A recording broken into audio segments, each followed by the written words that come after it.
sure my deck will never do that again.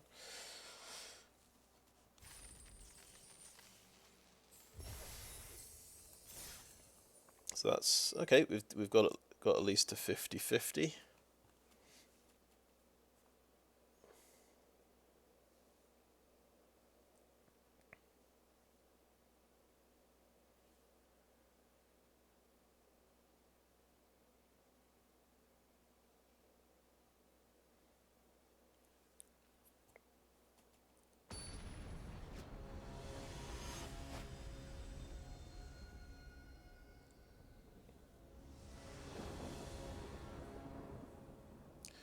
This time it's a 2-lander, but we've got 3 2-drops, which is very interesting. I'm going second. I get to draw that extra card, which could be very important. So, see how we do here.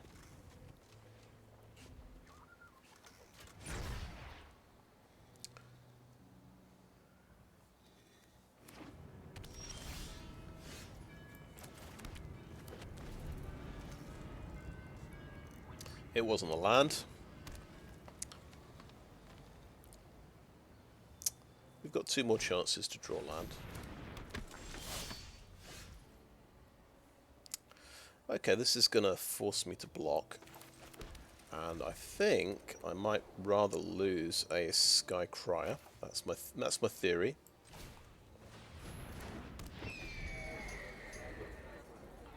He might have some pump spell, but we'll see. That would be true of Civil Servant as well, I think. That wasn't a land, by the way. So, see if we're 3rd time lucky. He doesn't want to attack into that. Okay. Fair enough. Fair enough. Now I could either attack here, or it will get to trade with a Civil Servant.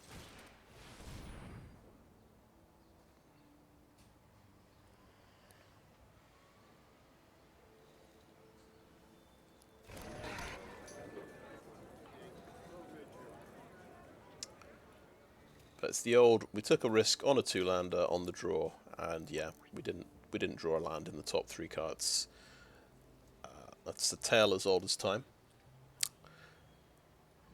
We're not going to attack because we want to trade this for the decoy.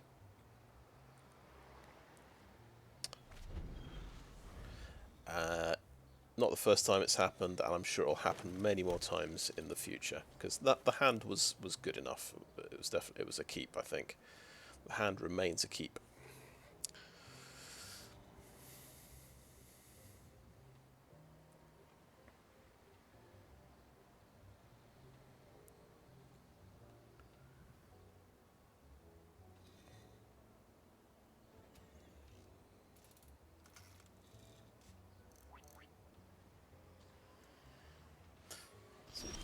See, I was expecting him to blitz out Caldaia Strongarm there and pump this to 5-3.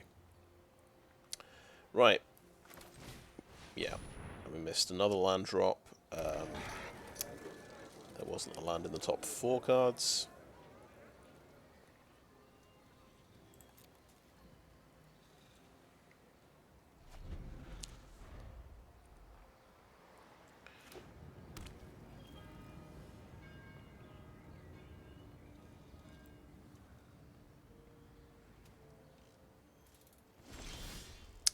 Land. So it was 5 cards down. How about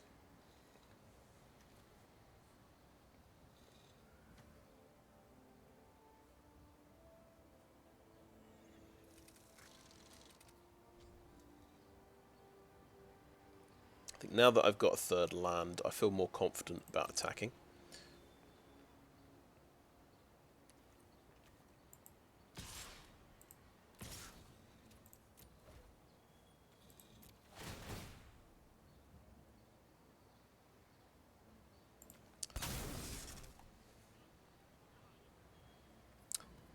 I maybe missed a trick there. I could have played a Citizen and yeah, play the Sawjack and then tapped it so it can't block the Riveteers Decoy, you see.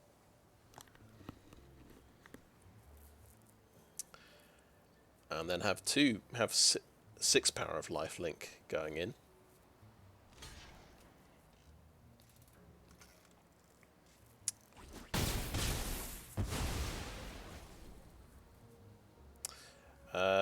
I think I'll go for the Rumour Gatherer because this guy's not on the board anymore.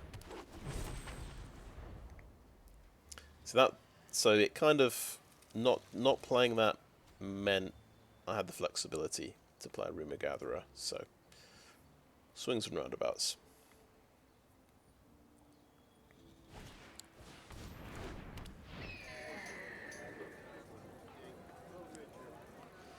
We'd quite like to get to a 4th land. We did. That is good.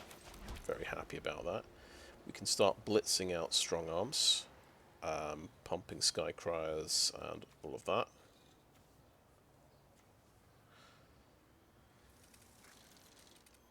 Yep, I think that does seem good. I think blitz this guy.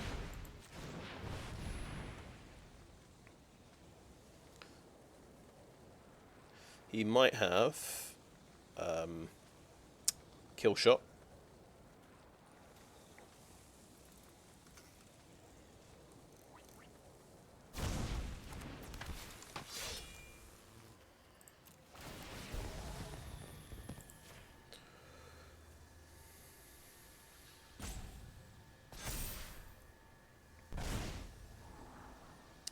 Another Silver Servant. That's not so bad. I think I can handle that.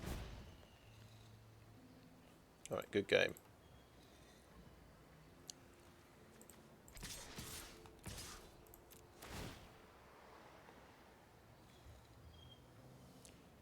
Kill shot on the Sky Crier. Come on.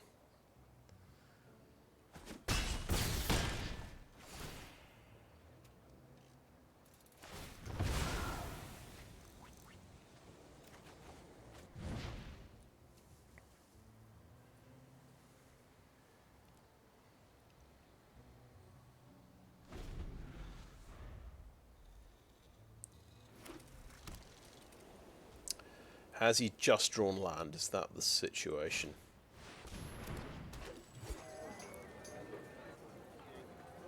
It's a good creature.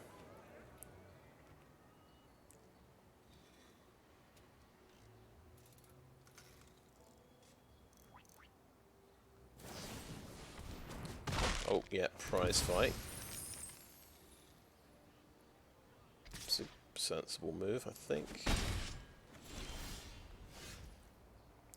Okay, tapped land.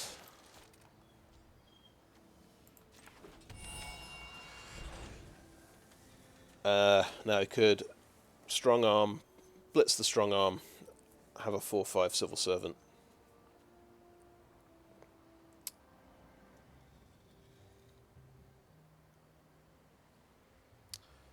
I don't want to put all the eggs in one basket. I could have a 5/5 flyer, but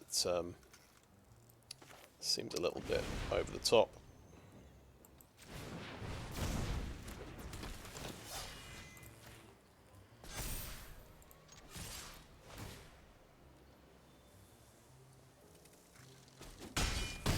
Oh, he didn't block.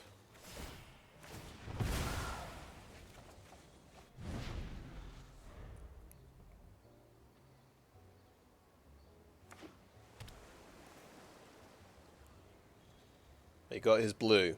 Alright, that's what he was looking for. That makes sense. I think that's...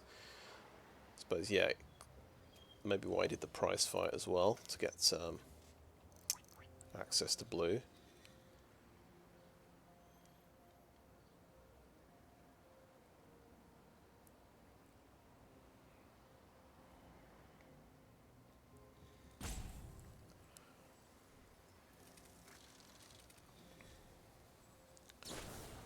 Brokers Charm. 3 damage. Yeah, it's a punch spell, so 3 damage on that. Then he can gain 3 life. And he's got a 1/1 to block with, or a 2/1. I've got 6 mana next turn. Maybe build up the board a bit. Voice of the Vermin and Civil Servant.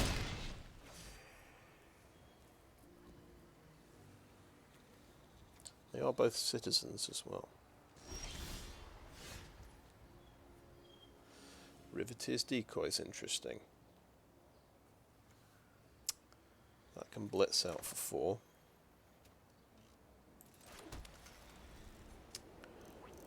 That might be a good surprise though. I think we have to play this for 4.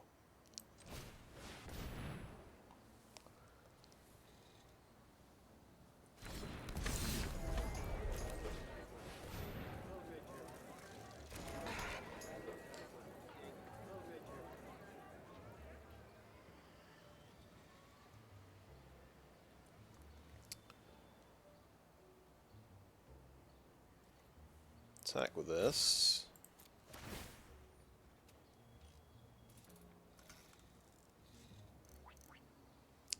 Tap Voice of the Vermin.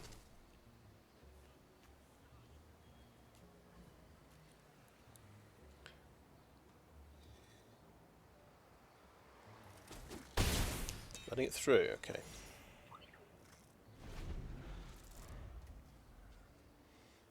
So you can attack and make another dude. Okay, that's more life gain.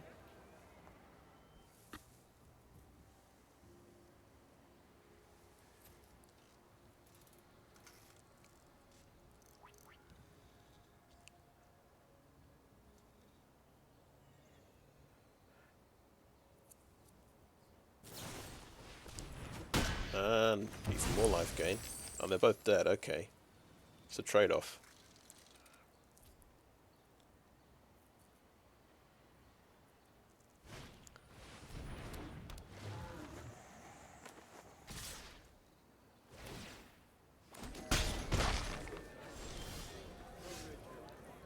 Okay, 4, 5, 6, 7. So,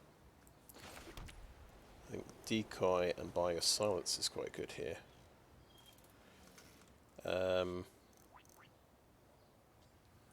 That is 4 to blitz out.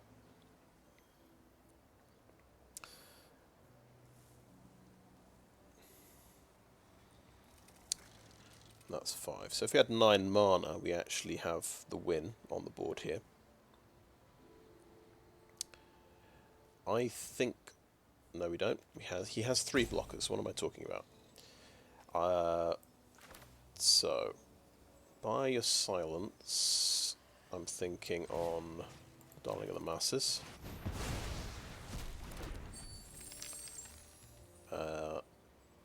Voice of the Vermin's going to lose its shield token, but it will take out a blocker.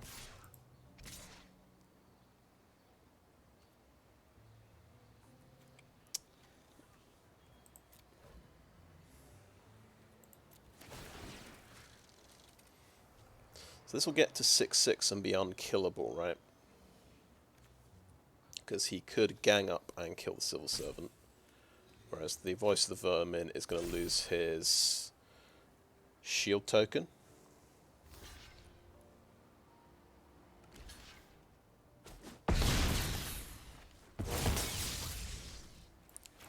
Riveteers Decoy.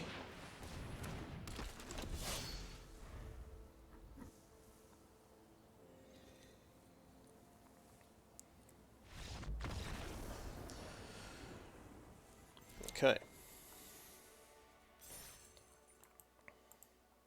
Yeah.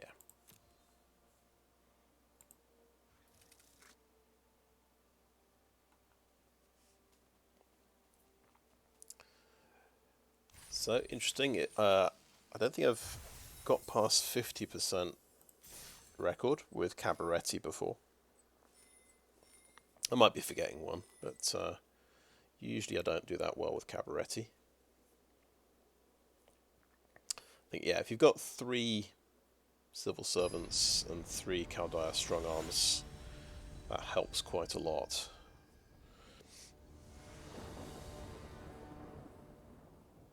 Okay, we've got the right mana. That's very good. We've got 2-drop, 3-drop, and 4 or 5. Beautiful. One problem. One problem I notice. I want to get a mountain with this, but we have to go Plains Forest to play this on 2. So we've got... Yeah, we won't play this guy on 4, I think.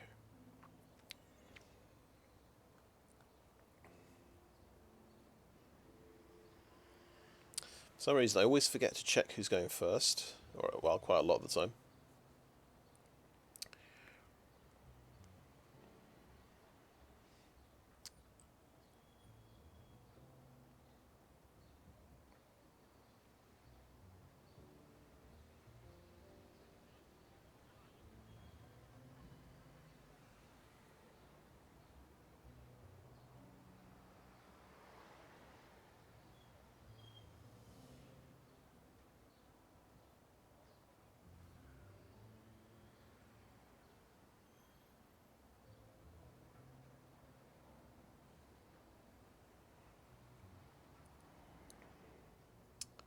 So I think my opponent has mulliganed once and has another tough hand to look at.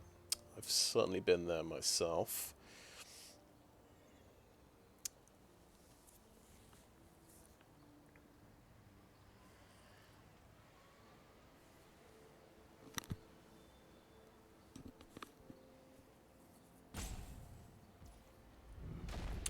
Right, 6 cards. So they kept that hand. I'm playing the forest.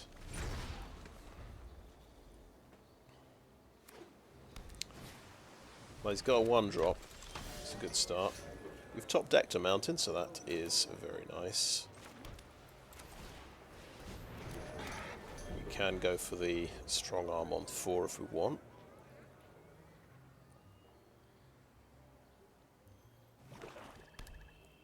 Blue-black.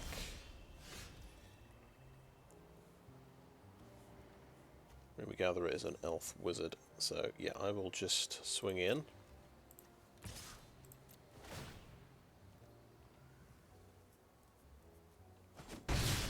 Okay. You could have had counter magic, but I didn't. I wasn't going to worry about that too much. I think. So yeah, our choice is blitz out the Strongarm. Draw another card. Or we could play Sky Crier and dig out a land with the Courtyard, and then play a full cost Strongarm. And pump the Sky Crier to 3/3. Might be quite good.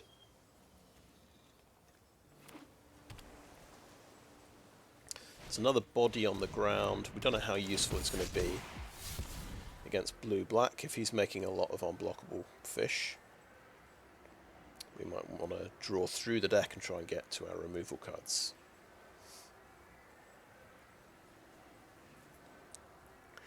This card is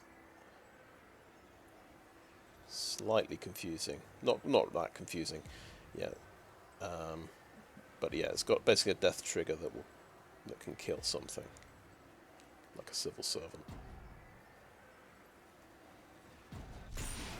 Okay, it's going to stay as a 1/1, so maximum damage he can do is 1, 2, 3, right?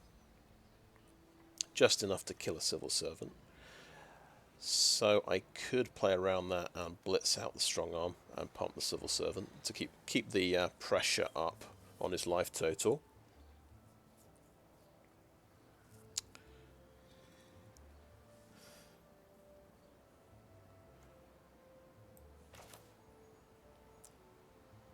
So mountain, and yes, it looks like that's what I'm doing.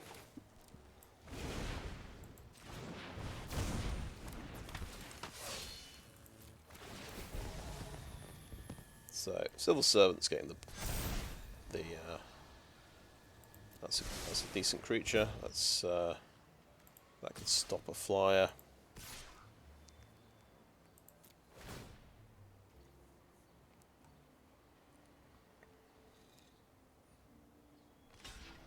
So yeah, chomp blocking, cool.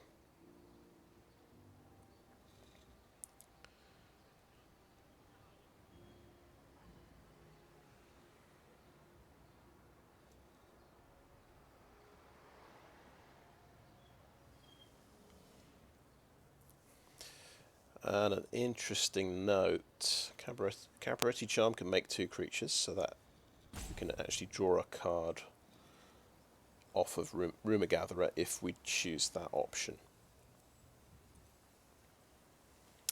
And the following turn we'll have 5 mana and we'll be able to play these 2 creatures and draw another card. That might be pretty cool. But it means we're not using this, we're not saving this up for something else.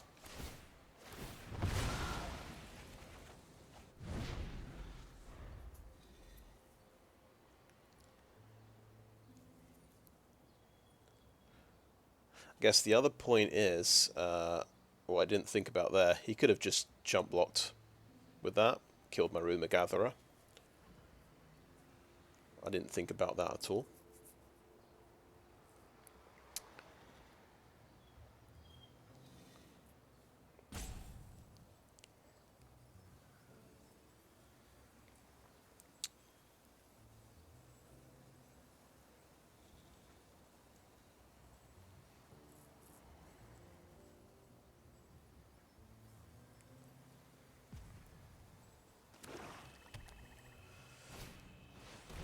Okay, we have an interesting card you do not see very often, the Avon Heartstabber. He's looking for 5 mana values in the graveyard, he's got 2.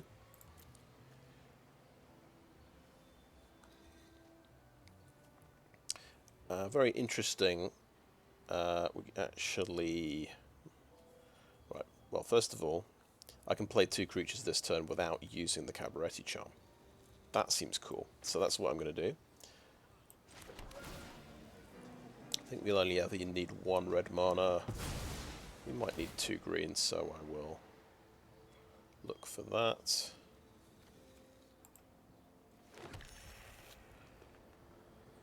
And I'll do this pre-combat, I think. Let's play the Sky Crier first. Or should we play the Informant first, in case we get a better 2-drop? So I could potentially...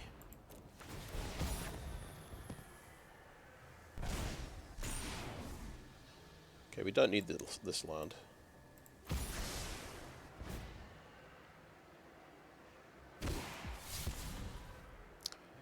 I like these creatures. I think I'm going to get rid of the land. That can stay a 2-1, that's fine. And we'll play the Sky Crier as well.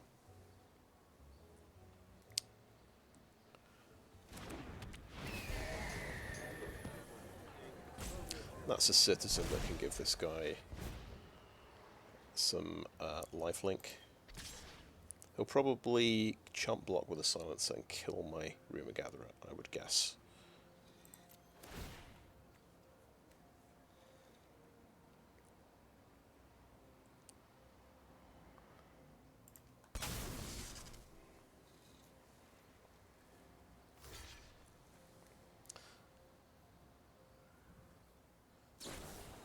Ooh, fake your own death. Good move. And now he can kill the Civil Servant, because it's got 3 power. Then comes back and connives. Okay. Very nice. Wasn't expecting that. The fake your own death play, that's a nice one. I'll just compliment him on that play.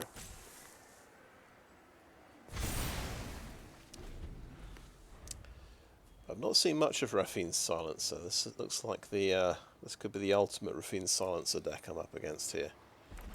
So let's see, discarded a Midnight Assassin.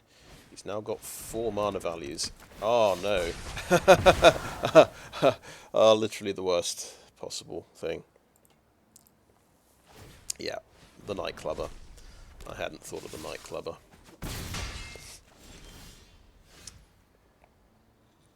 Okie doke. How do we salvage this one?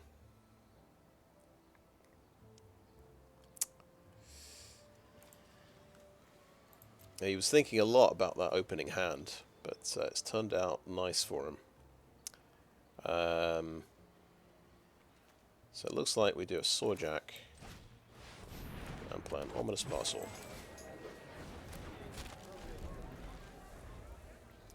If he can get... Of course, he has emptied the graveyard of a 1-drop by making the fish.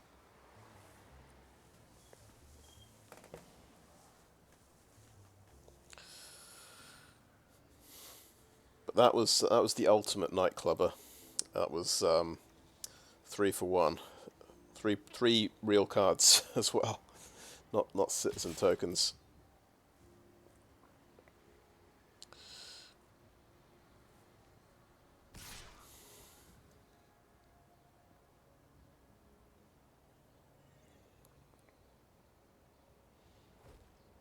Okay, yeah, I will block the silencer. Okay, good. No fake your own death this time.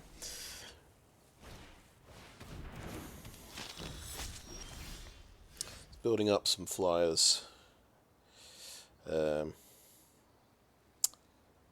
I'm just worried I might need Cabaretti Charm for his fish. Okay, we've got another Sawjack.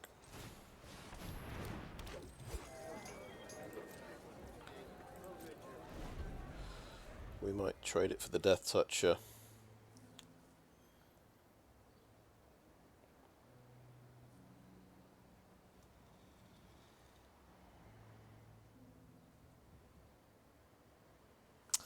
But you can see how that happened. Oh, yeah, that's funny. I could have had 2 toughness on my Raffine's Informant, but I discarded the land. I thought, yeah, I want to keep. Well, I think it was I'd probably have discarded a Sawjack or the Cabaretti Charm.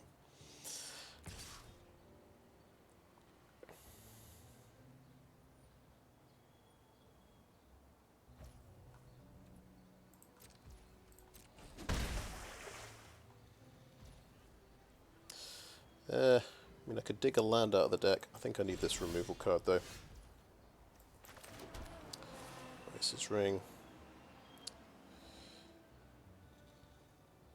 So, yeah, we can pump him up to 4/5, but he's going to die to a Death Toucher.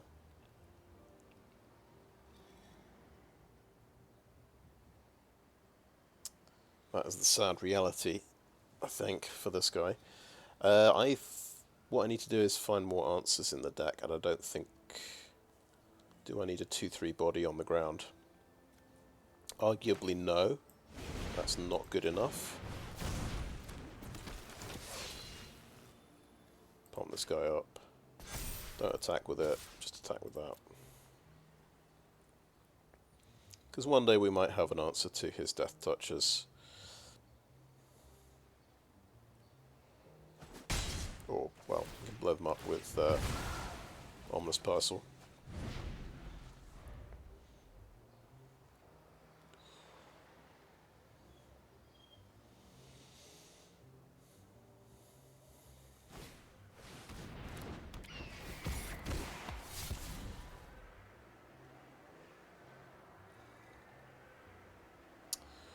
Okay, we've got a reason to have a big Sawjack. It can block an Echo Inspector.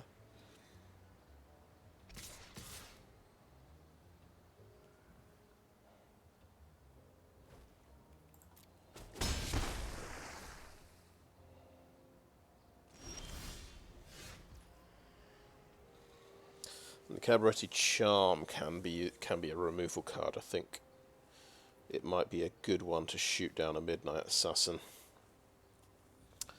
Okay, we want a Plains.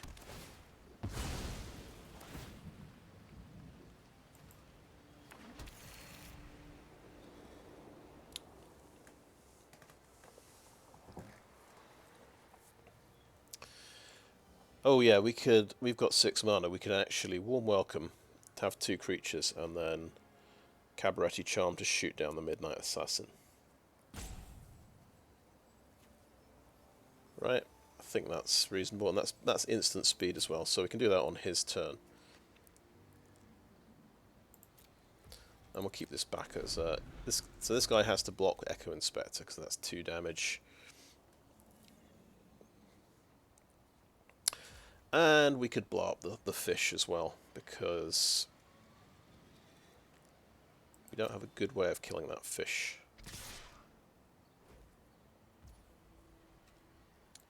Okay, I'm gonna welcome. That makes the creature. That's a pretty good one. Let's grab that one. I do reveal that one.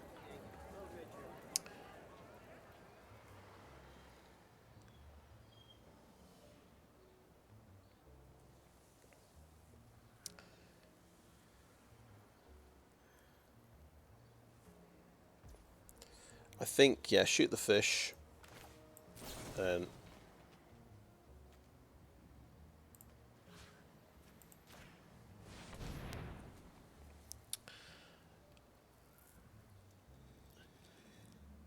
if he can instantly kill both my guys, he'll save his fish.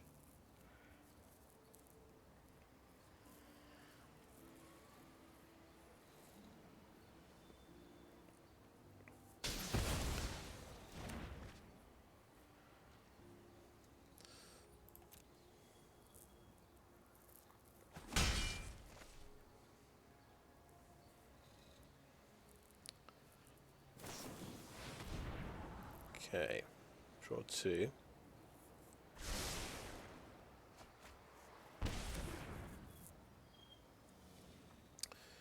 He has 5 power here. He's about to pump this thing up.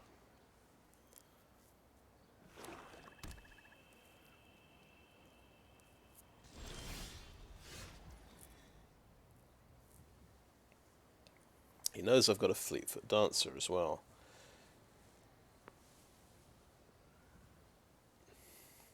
This is 5 to activate.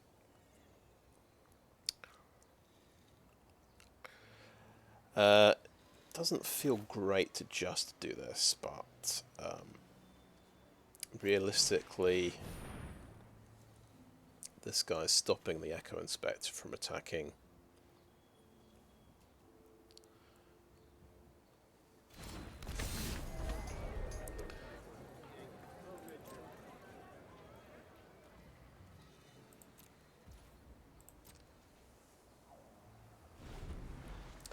I can put together quite a powerful attack next turn if I want.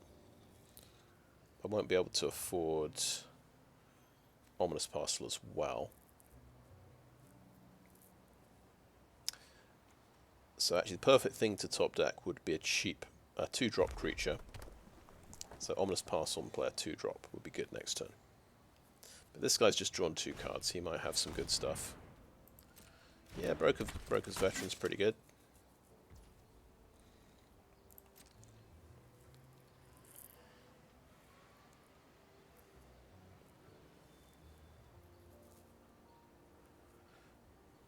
So for this guy, let's just check. He's got a 4-drop land, 3-drop, 2-drop. Doesn't have a 1-drop in the graveyard, so he needs to drop a 1-drop or a 5-drop in there. Or a 6-drop. He's got one. Okay, my turn. Oh, it's a Buy Your Silence. Well. Yeah, it's another 5 mana removal spell. So.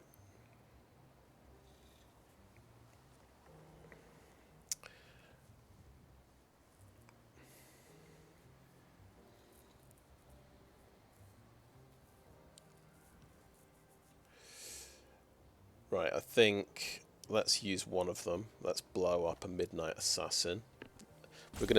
We are gonna just take out his threatening things.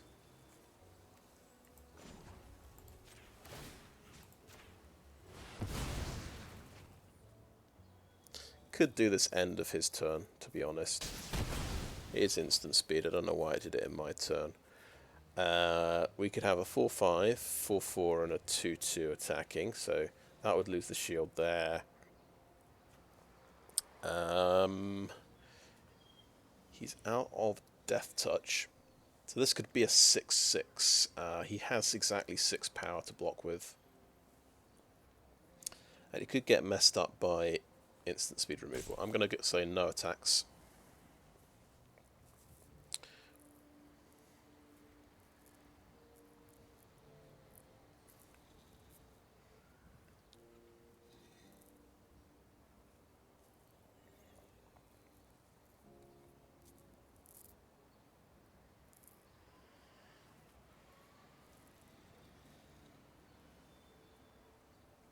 So this is quite soon going to be his biggest threat, being like a 3/3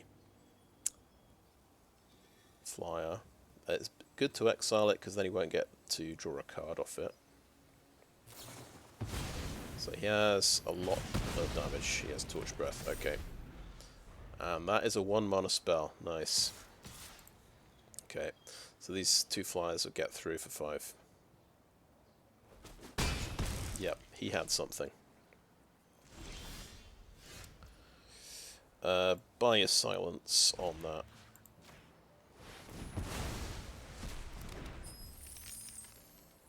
Botanical Plaza. These 2 can attack, and that can be a 4/4. This will end up putting a shield on something, I guess.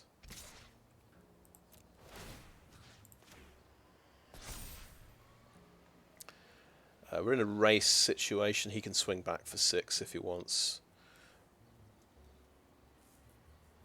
Worried he has hand destruction. He knows exactly what I've got in my hand. He can blow it up.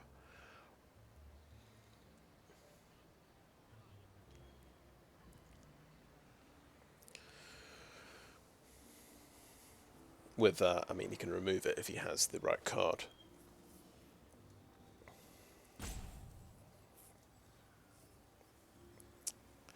So yeah, probably should have done that after combat. He might have blocked with this, put the shield on the dude, on the Avon Heartstabber. Yeah, that was a little misplay there. I don't know why. I often do sorceries before combat, I guess. Well, I do the first. No. I do the first thing I think of first. The kind of deciding to attack was a bit of an afterthought here. I just sort of realised, yeah, this isn't a bad attack because the 2/2 is going to kill something. Okay. The citizen token goes away. The shield gets onto the Echo Inspector. So he's going to be a bit harder to deal with. 7-turn clock for him. I've got, well, 3-turn clock, I guess. But he's got 3 cards and I've got 1. He knows what my card is. Okay, Chump Blocker. Turn into an unblockable creature.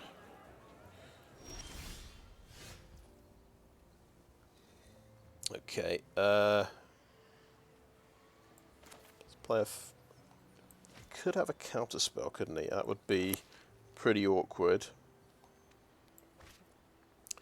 We want to play the Fleetfoot Dancer no matter what happens, I think. He gets to knock the shield off here, but we've got to keep the pressure up as much as possible.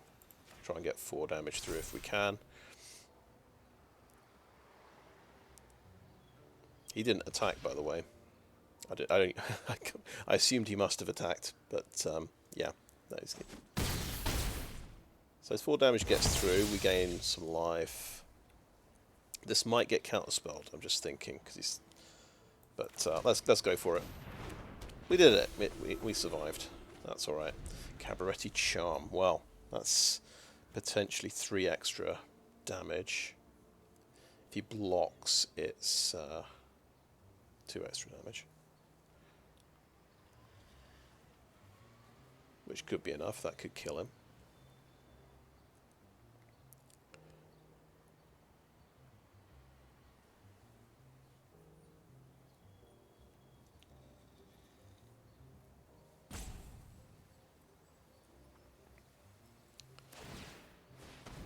Fish is back.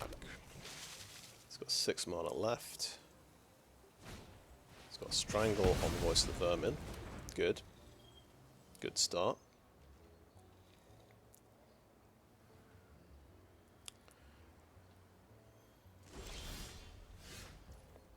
Oh, nice. We have a Rabble Rousing.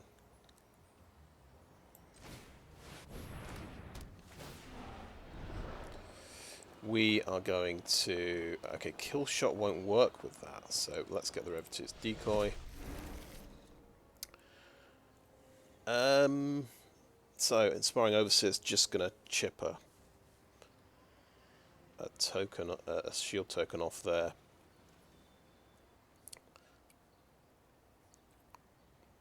Let's try swinging in with a Fleetfoot Dancer.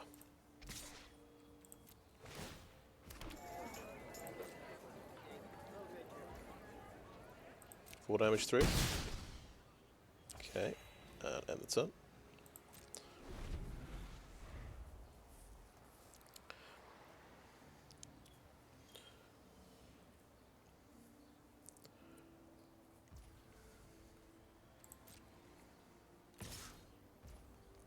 May as well.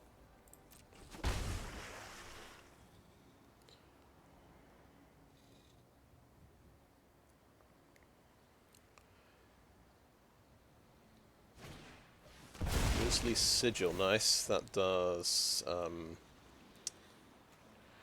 4 damage. So that is 1 damage. Okay. Pump everything by 1.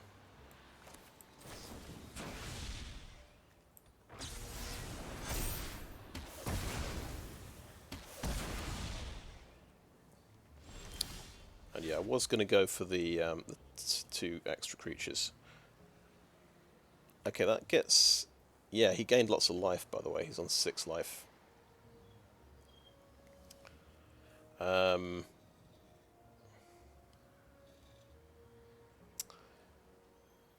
Yeah, I get... So I think I'll just do the 1 attack here.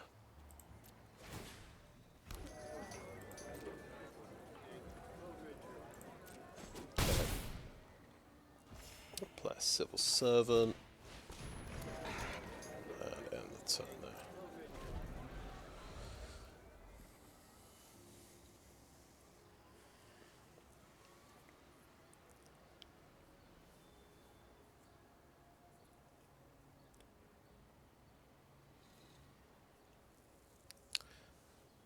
Worst thing here would be the Board Sweeper.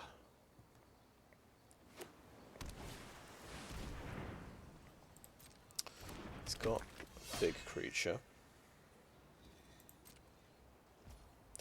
Right, I think I'll use my Racer's Ring. Draw a card. Hey, another couple of creatures. That can't be bad. Oh yeah, Caldaia Strongarm's really good. Where I think... Yeah, blitz it out. More damage. Put tokens on the Overseer.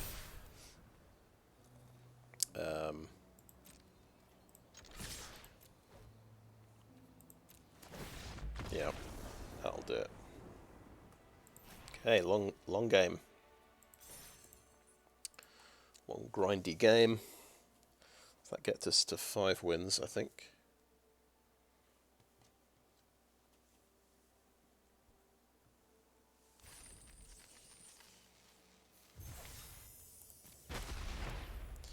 Cool.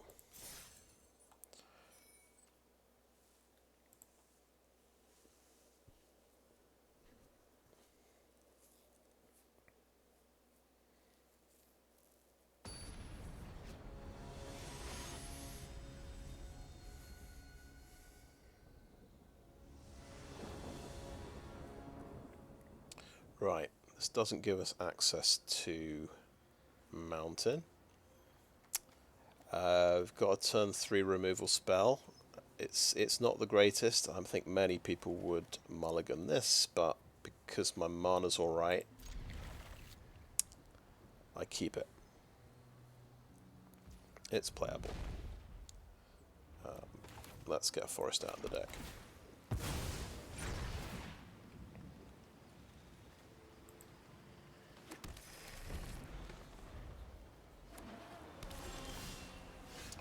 Beautiful. I actually top deck a 2-drop. I could not be happier.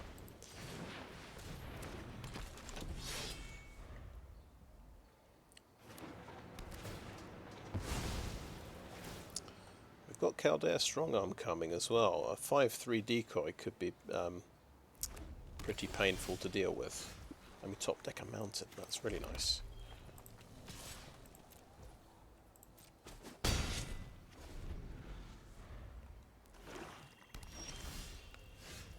Okay, there's a Sawjack.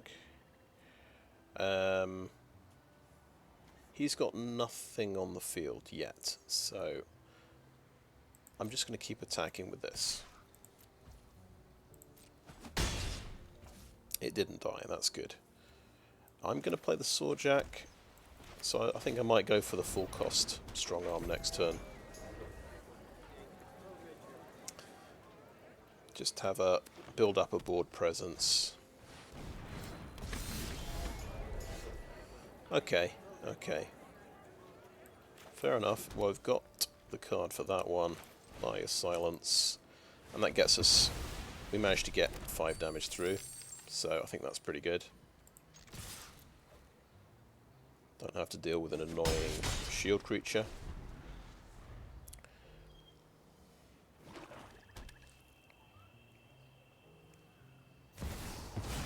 Oh, nice. How many creatures can this make? Yeah, it just makes a 4/4. Stay out of my way. Stand in our way. I dare you. Okay, okay. That's a pretty good card. I'm not gonna lie.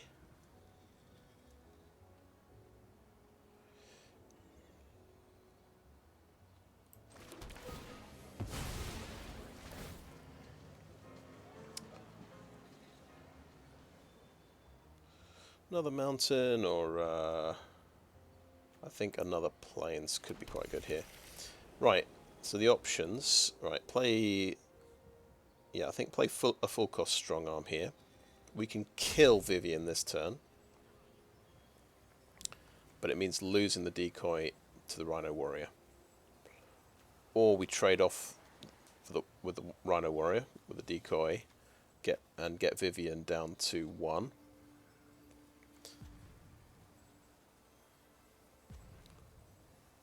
But yeah, I think either way we are playing the Strongarm. Full cost.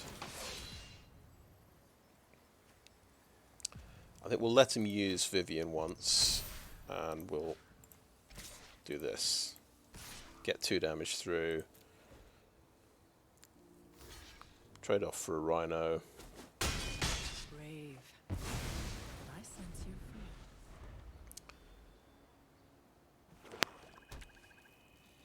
Maybe that was the wrong choice.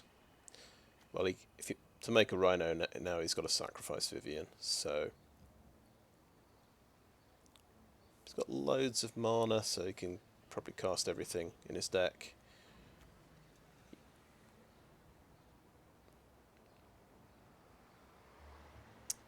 Maybe I 100% had to kill Vivian when I had the chance, and that was stupid. Possibly.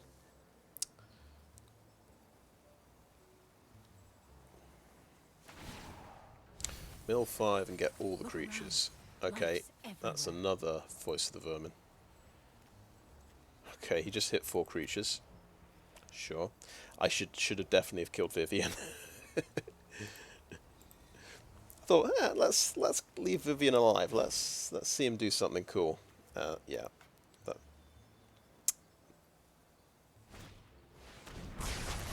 Okay, has Corpse Explosion. Because of course he does. There are other paths to walk. Nice.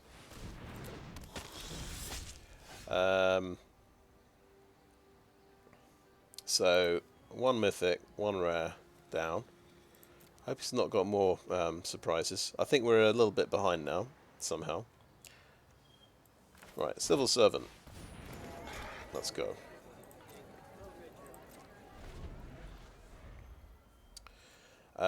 He's got a horrendous set of nonsense here. I think masked bandits are what get the kill shot.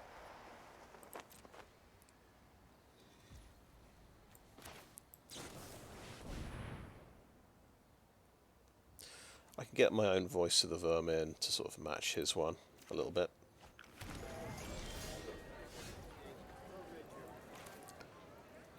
Yeah, let's play the Rumour Gatherer and no attacks.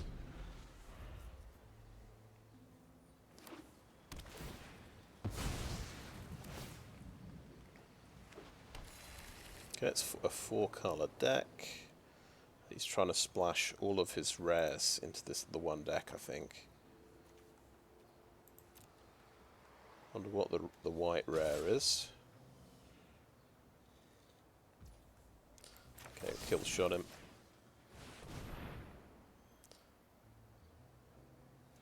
What's the protection spell that you could possibly have here? There's the white one that gives a shield. Okay, he's going to prize fight that. Fair enough.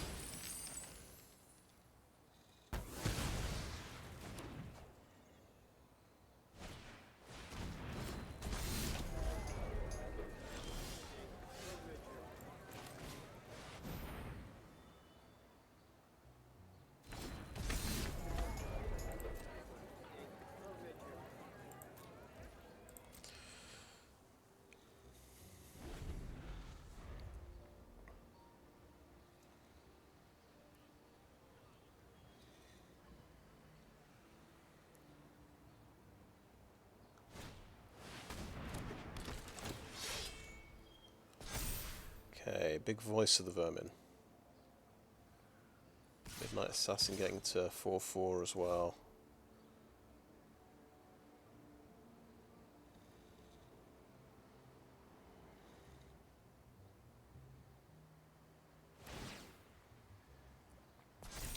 Six, 6. We'll trade off here, take the shield off.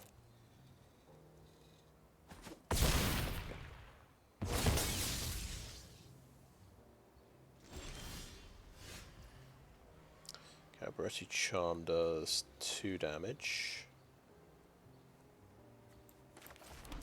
Or makes 2 things.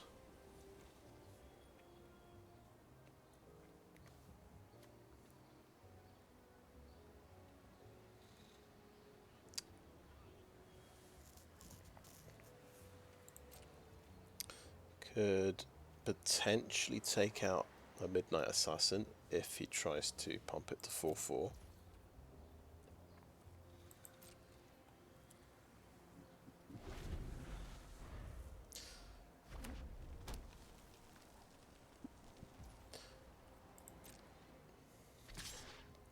Or we could double block Voice of the Vermin.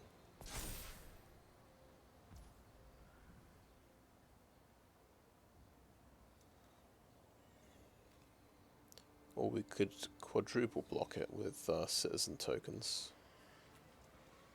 It amounts to the same thing.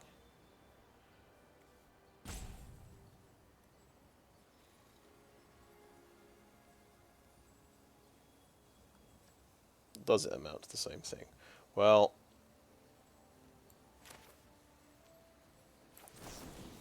I'm going to make... Yeah, I'm going to make a bunch of citizens. And I'm going to block this with everything.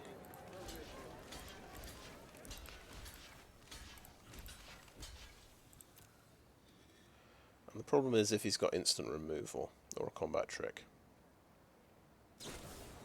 Yeah, he's got 4 the family, so he can kill them. Now, was there any other sort of configuration there that would have worked? I pumped up my guys, I do 6, and they just, yeah. So he's got Cabaretti Ascendancy as well, because why not? We're going to discard whatever we top deck here. Unfortunately, it's a strong arm. No attacks.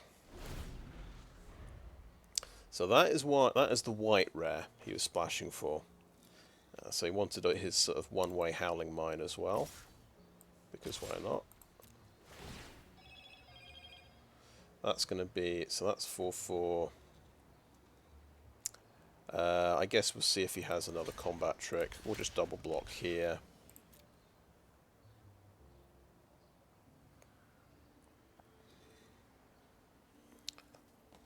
It's a bit rash when I'm on 22 life.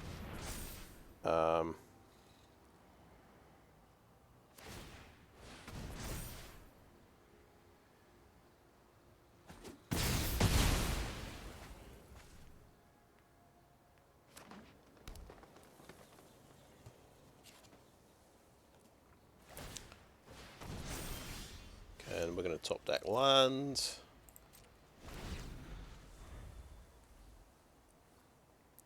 So we faced 2 rares and a mythic in this round. Vivian, followed by Corpse Explosion, and now Cabaretti Ascendancy. I can't help but feel this deck might not be that consistent.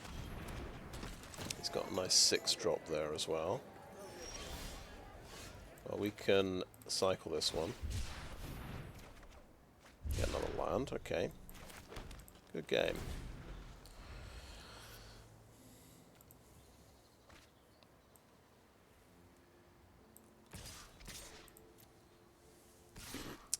Now, we did have one bad decision. I did talk about what I was going to do about Vivian.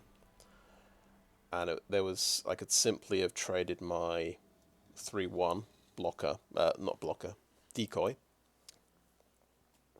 He'd have face planted into the 4/4 Rhino, and my other guy could have killed Vivian. I didn't do that. I did the other way around. Took Vivian down to 1. He did the mill 5 and put every creature card you find into your hand, and he milled 4 creatures. So that set him up for the rest of the game. If I'd done it the other way around, he'd still have a Rhino on the board. Because, yeah. That's right, he'd still have had the Rhino. I'd still have had a 2/3. He wouldn't have drawn those, milled those 5 cards off the top. Those 3 extra creatures did kind of make a huge difference. Maybe wouldn't have been able to cast Corpse Explosion as well.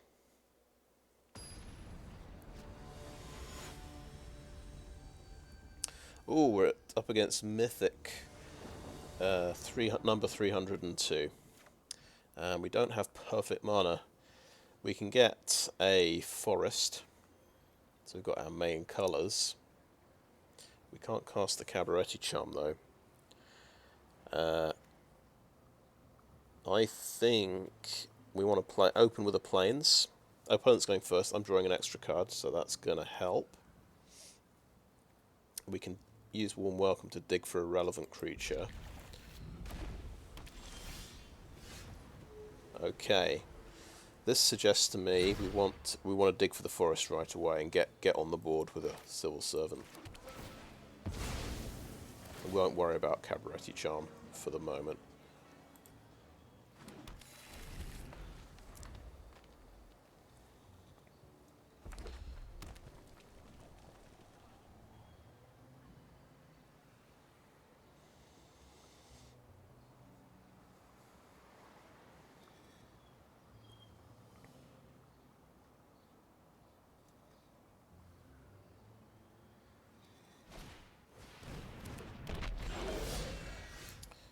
Body Dropper is a good start.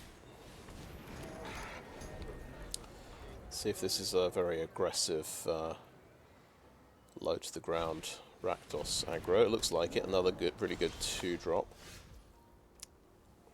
The only things I can cast at the moment are 3 mana things. I don't want to play this tap land yet. But I've got, yeah, a couple of 3 mana things I could cast, so I think we can play the tap land next turn.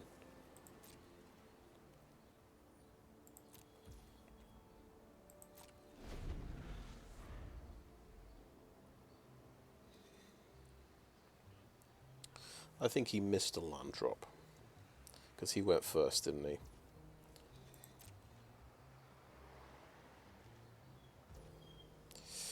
Okay, he didn't do anything. That's good. I'm going to do warm welcome. He probably knows I've got kill shot then.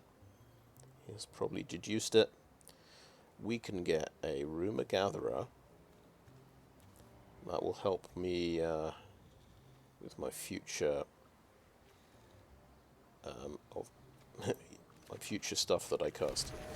Right.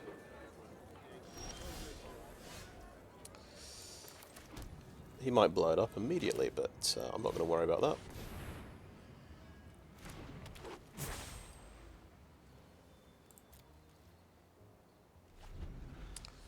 Are we okay trading Civil Servant for Custodian? I think so. Okay, he didn't do anything. Now, it'd be nice to play 2 creatures here, but Caldaia Strongarm might hold in reserve. I think we'll play Voice of the Vermin, Scry. We want that red mana if we can get it. Plains. Because we could play a full cost Caldaia Strongarm. I think not. I think no attacks. He's bought himself time here to draw into some land. I don't feel confident about attacking yet. But I can swing in with 2 4/4s, including a lifelinker next turn.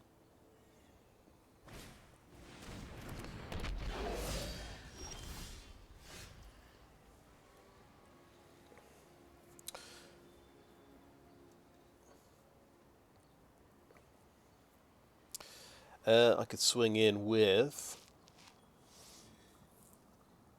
4/4 citizen token. It occurs to me. Would that make more sense?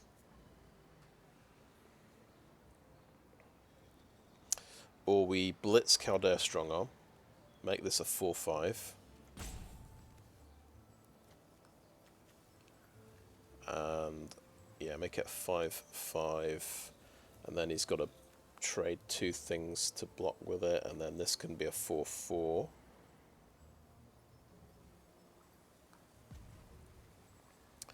That seems like a good turn. I think, yeah, let's go for that. Caldaia Strongarm.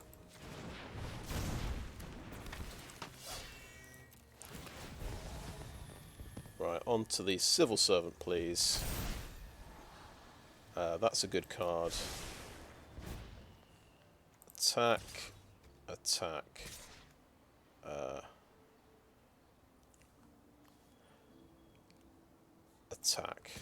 We will attack with that. And we're making...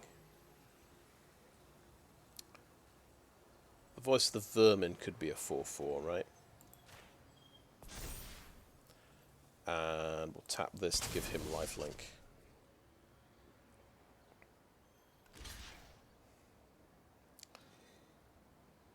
Bit of blocking there. So trade 2 for 1, and my tokens, I suppose. And he will get a treasure out of that. So not a bad trade for him, I think.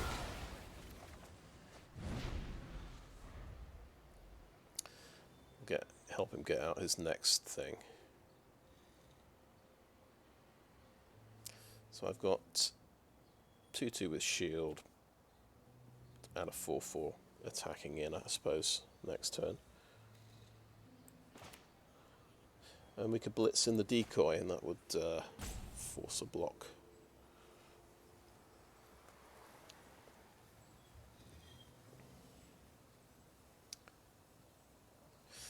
It would also be nice to play 2 creatures and draw a card off the Rumour Gatherer, so maybe, because this is my last 2-drop creature, this should come out when we've got 5 mana with a 3-drop.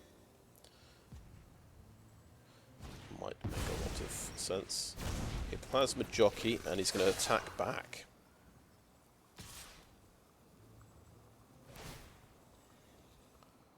5 damage, draws a card. Just trying to draw into land and getting these up to 3/3, very important.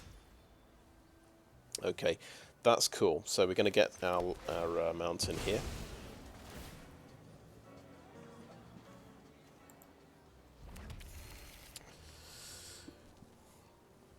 Okay, so we do have this play I was talking about, blitzing this out. That would trade with the body dropper, and we'd get through with a bunch of damage. Oh, no, blitz it out and make it a 4/4, and... Oh, no, it doesn't have to survive. We'd get through with 8 damage. I think that just seems like a good idea. I think that gets through the most damage through. He loses a body dropper.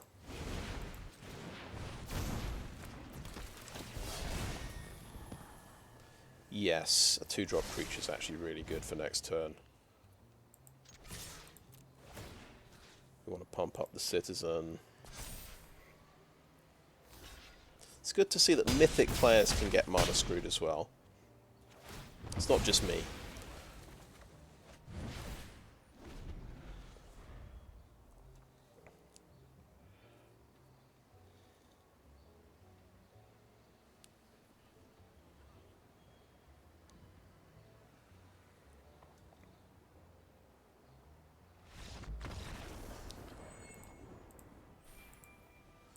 Well, well.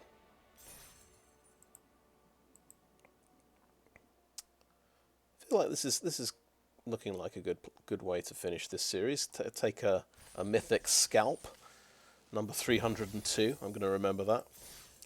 We're not quite done yet. We're on 6 wins. We'll see if we can go all the way.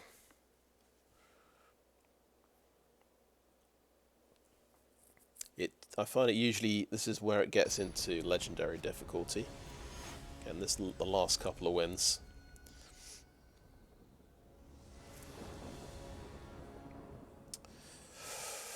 We've got 2 land. We've got all 3 colours covered.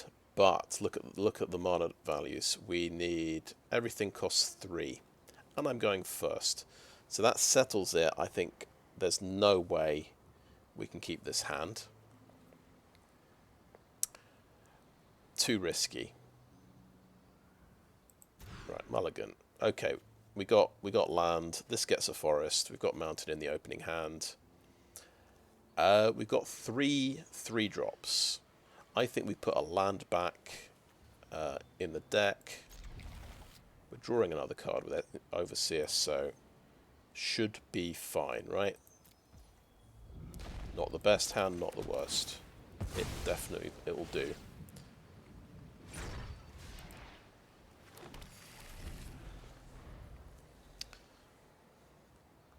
And you could do the hideout on turn 2. I should point out. But you might, of course, we top decked a 2-drop. I was just thinking you could top deck a civil servant and not have a forest for it. So I think probably the right decision. But that is a very nice top deck on turn 2. I think we're going to go for the Overseer next. Haha, yes. That beats a Riveteers Decoy. Fair play. I will not attack into that. There's the Rabble Rousing. Let's get a bit more land. Might be a good idea.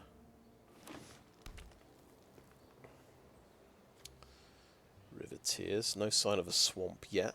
Maybe it's just red-green.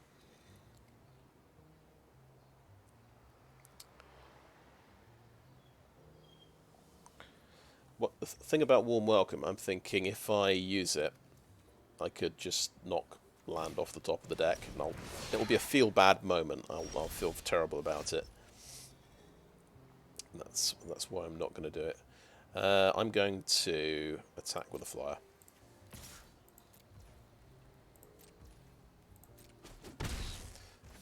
And I've got these other options. I can just keep playing Sawjacks. Hopefully hold the ground.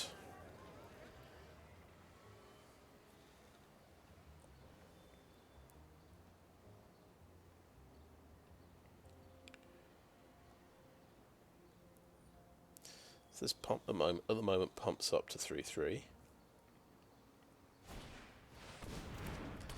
Oh, is that going to be a treasure by any chance? Yeah. Well, I've got our plan for turn 4, not turn 4, but for 4 land. We'll swing in with 2 damage. He's also bricked on 3 land.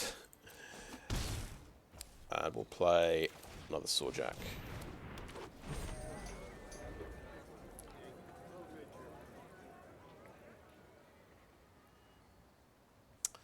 But Rabble, if this, we've got a bit of a build up here. If I can, alright, he's got a nice 4-drop there that helps him fix his mana. We're swinging in with the Overseer.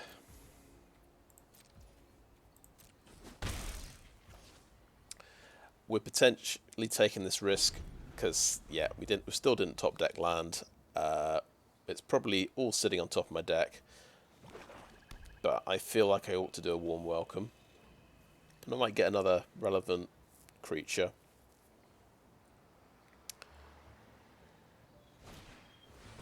That's getting blown up. So he's going to blow that up and blow up the other guy. That seems like quite a good idea.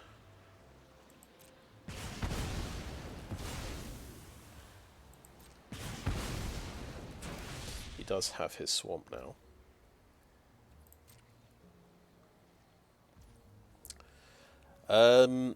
Yeah, this is the big moment. Am I going to massively regret doing this? Well, we're going to find out. Okay, there were no less than 3 lands on top. There is also a playable creature. We might come to regret that.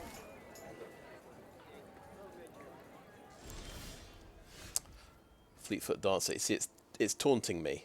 We're 1 mana away from a Fleetfoot Dancer. Yeah, it was bound to happen. I said I'm going to regret this, and sure enough.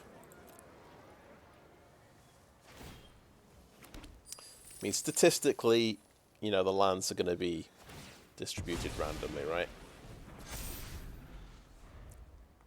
This guy can get to 4/4 at the moment, or even 5/5, because this can tap instantly, make a treasure. So don't underestimate this guy. This guy's a 5/5. Right?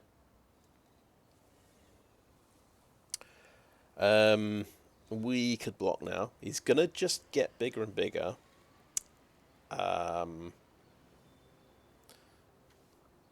So 4/4, 5/5 we said, right? If I do something silly like block, block, block, I'm doing 5 damage. If he's got a For the Family, it gets to 5/5, then 6/6. We could play around For the Family and lose the Sky Crier. Yeah, I'm going to play around For the Family. Might be a terrible idea, but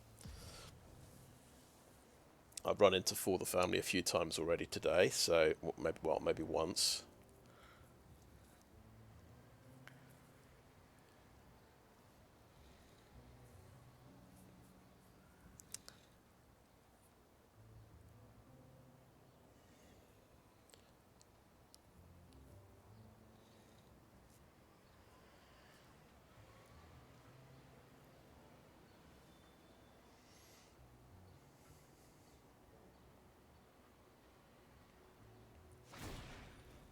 So treasure token happens.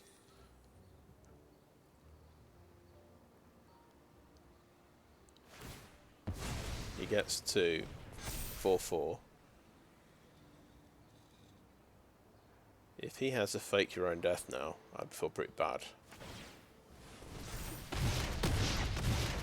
Okay.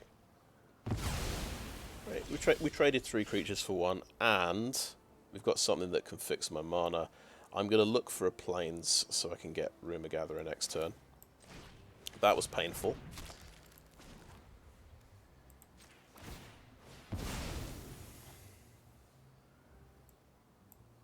Aren't I glad I packed Ominous Parcel in this deck? Let's see. He's lower on life. Is he going to use Unlucky Witness here? Is he going to get a huge advantage from it? Go for it. I say go for it.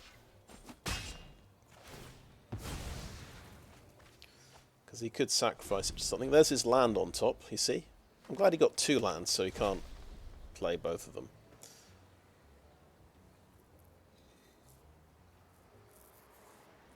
Five mana, what's he got? Maybe 4 cost Caldaia Strongarm. It could be the Wrecking Crew. It's a popular choice. It's a stimulus package. Oh wow, it is a treasure deck. He can make a 1/1 every turn. And then he's going to make the Roastmaster. Going to make a 1/1 and ping me down relentlessly. Okay. I've got a few plans here. If he's just going to ping me down with a Roastmaster, that's quite slow. Most aggressive plan, blitz out Strongarm, make this a 4/5, swing in. Right. Or we could set that up by playing Rumor Gatherer first and doing it next turn. Fingers crossed. Nothing bad happens to the Rumor Gatherer. I was thinking Fleetfoot Dancer, he can double block it and kill it.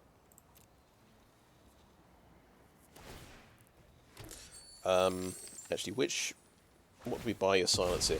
We don't have mana to do it yet. I like the combo, it's cool. We could blow up the stimulus package, but this would take out a big blocker as well if we took I suppose as well. So he's got 6 mana, he's got, oh nice, that is a good one. Yeah, I'm a fan of this deck. I like the Power Sledge Arsonist. We get to 5 mana, that's good. Play the tap land.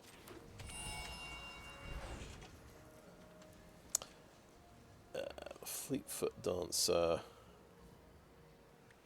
Caldaia Strongarm.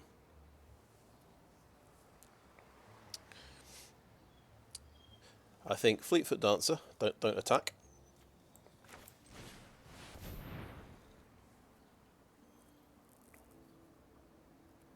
How many things can he sacrifice in a turn? I think it's 1 treasure. Okay. Do we care about land number 6 that much? Not too much, I think. Yeah.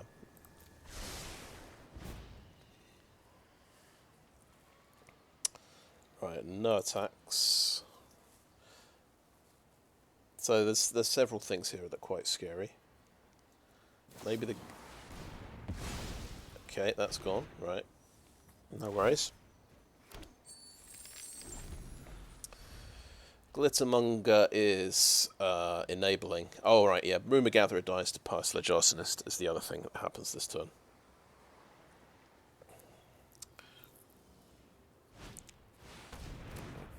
Okay, he still gets to do other things, you see. He's just got the advantage. Now, if we try by silence,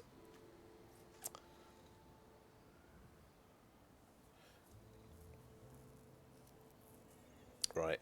So the point is, if we try Caldaia Strongarm and pump up Rumor Gatherer, it dies instantly because he does Treasure Token, Power Sledge Arsonist. But the trouble is, I think we need we're starting to need blockers here because he's getting on the board. Buy Your Silence could be good on there to shut down his treasure making.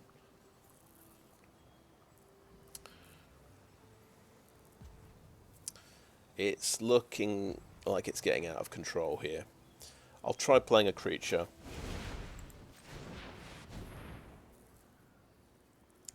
Because We can only do one thing around at the moment. Yeah, we'll do that. We know he can do that at instant speed. He can sacrifice 2 things. I think he was hoping I would put them on the Groomer Gatherer. That's a creature we can use.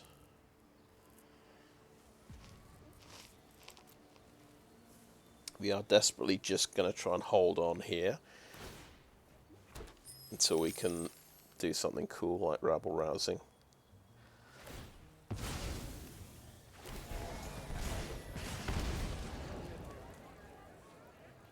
Groomer Gatherer's gone.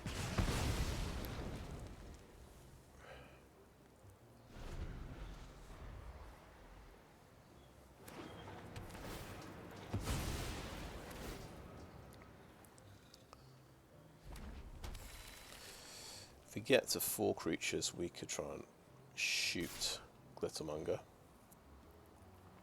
So Pyre Sledge Arsonist can finish off the Sawjack. Right. As can the Devil. Right, we do that. He can sacrifice 2 more things.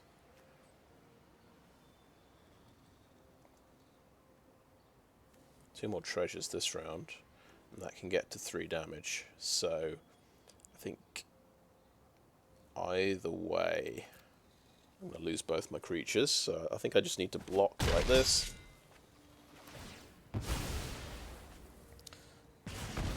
Damage, and then he can just blow that guy up.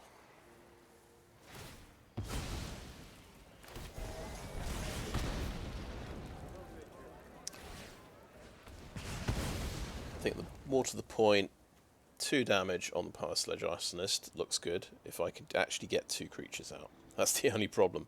Now I've run out of creatures.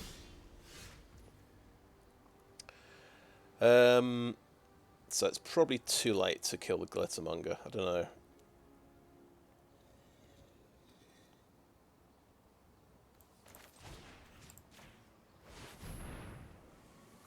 He swings in for 7 next turn, I think.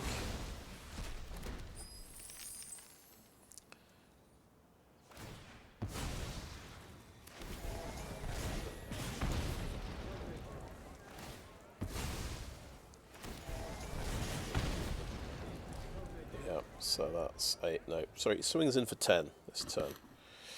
I think we're dead. And he's got another Pugnacious Pugilist, and that's 14. A good game. Well, that's a good game to finish with. It's the ultimate treasure deck. I've been trying to make this all the way through my 18 drafts, was it, or 16.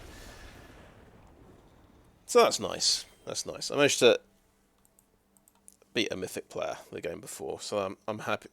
I'm pleased about that. Yeah, interesting choice there. What do you actually kill? Do you kill Glittermonger? Yeah, it just got a bit too... We both had Mind Fixing. Maybe the crucial error there, actually, come to think of it, attacking in with my 2/3 dude. High-Rise Sawjack. So he could block with the 1/1 that lets him look at 2 cards off the top, and that got him into his land. He got to play one of the land. He'd have drawn that land next turn anyway, but that sped him up. That got him 2 turns closer to doing all of his stuff. That got him deeper towards his Pugnacious Pugilists. Yeah, shouldn't have done that. But I guess he's got ways of sacrificing his stuff in the deck anyway. Like, I just had to rely on the fact that maybe he doesn't have a sacrifice card right now. I don't want to accelerate him. I should just stay back until I've actually got a significant attack to send in. Yeah, but I think we both bricked on 3 land for a while there, but he got the all important treasure maker, which got him out of there. What did he do? He killed Fleetfoot Dancer with something. Riveteers Charm killed Fleetfoot Dancer. So yeah, he did have some crucial removal cards. I had Rabble Rousing in hand, had never had time to play it. My creatures just started dropping like flies. And he was just able to do too many things per turn, and I could only do one thing per turn, so I was just a bit too limited by my mana. But I thought, yeah, that was an interesting game. That was quite a good run to finish with. So yeah, and this mana for this was pretty good. So we had 6 fixing land. I decided to run Ominous Parcel as well, because I thought we're a bit low on mountains, a bit low on red sources. I mean, so I think that made sense. Even so, with the 6 fixing land, the Ominous Parcel, we struggled with land. We did maybe part of the problem with the digging lands. It means you've got less land in your deck when you use them, so you're slightly less likely to top deck them. I don't know if that how much of a factor that is. But I really like how this deck works. I liked having 3 Civil Servants, Riveteers Decoy, and 3 Caldaia Strongarm. Seemed very good. Oh yeah, we had that Warm Welcome as well in that game. And it just so happened, yeah, we had 3 land on top. Well, it was a Cabaretti Courtyard. So we would have just got that land and played it. So I don't know what you do. Do you assume you have no lands on top and play this, or do you assume you must have a land by now? I think it's suspect reasoning. I think it's statistically your lands could be anywhere, even if you've had 5 non-lands in a row. But yeah, the reasoning is I had 3 mana and I had something I could spend it on, so that's why I did it. Wanted to be mana efficient. But maybe, yeah, the only real mistake there was swinging in with a Sawjack when he could block with his guy and look at the top 2 cards of his deck and play one of them. That was probably silly. I just assumed he must have some other kind of way of sacrificing the dude, and it didn't matter too much.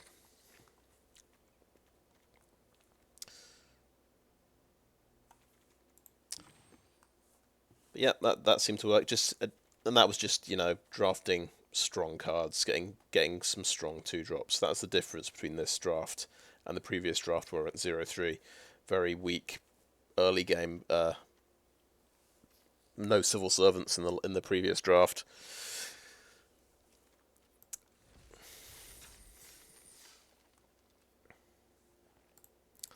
I think I've added this already, but we'll do that. 50, that's nice. So I have, if you've noticed my gems, I have invested in the Brothers War Mastery Pass. So that's what I've spent my gems on. And this is what the packs look like at the moment. So there's going to be, so at some point in the near future, there'll be a bit of an opening happening. But maybe not today. But I'm gonna open. I'm retired from New Capenna Draft, so my reasoning is I just open all of the packs now, all of the New Capenna packs. Anyway, that's what we've got.